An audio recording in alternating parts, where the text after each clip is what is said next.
భారతీయులకు బంగారంతో ఉన్న అనుబంధం నేటిది కాదు.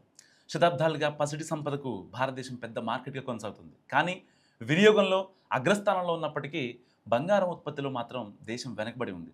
ప్రతి ఏడాది వందల టన్నుల బంగారాన్ని దిగుమతి చేసుకుంటూ విదేశీ మారక నిల్వలపై భారీ భారం మోస్తోంది.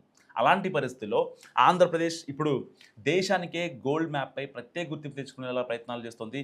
కర్నూలు జిల్లా తుగ్గలి మండలం జొన్నగిరిలో దేశంలోనే తొలి భారీ ప్రైవేట్ గోల్డ్ మైనింగ్ ప్రాజెక్ట్ ప్రారంభానికి సిద్ధమైంది. ఆంధ్రప్రదేశ్ త్వరలోనే దేశ బంగారు ఉత్పత్తి రంగంలో కీలక కేంద్రంగా మారబోతోంది.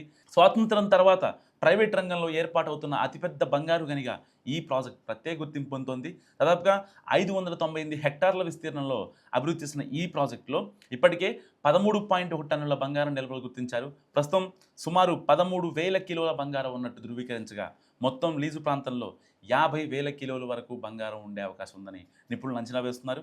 జూన్ నెల 24వ తేదీన సీఎం చంద్రబాబు నాయుడు ప్రాజెక్టును అధికారికంగా ప్రారంభించున్నారు. ఈ గనిలో ఓపెన్ కాస్ట్ మైనింగ్ విధానంలో తవ్వకాలు చేపట్టున్నారు. టన్ను మట్టిని శుద్ధి చేస్తే సగటున 1 గ్రాము బంగారం లభించే అవకాశం ఉందని అధికారులు చెప్తున్నారు.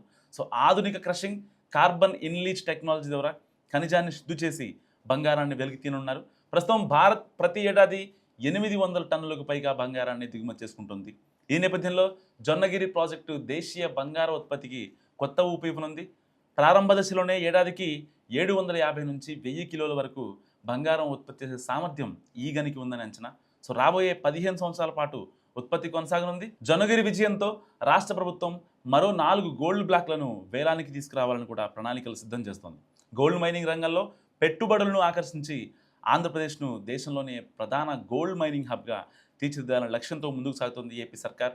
ఒకప్పుడు వజ్రాల గనులతో గుర్తింపు పొందిన రాయలసీమ ఇప్పుడు బంగారు గనులతో మరోసారి ప్రపంచ దృష్టిని ఆకర్షిస్తోంది.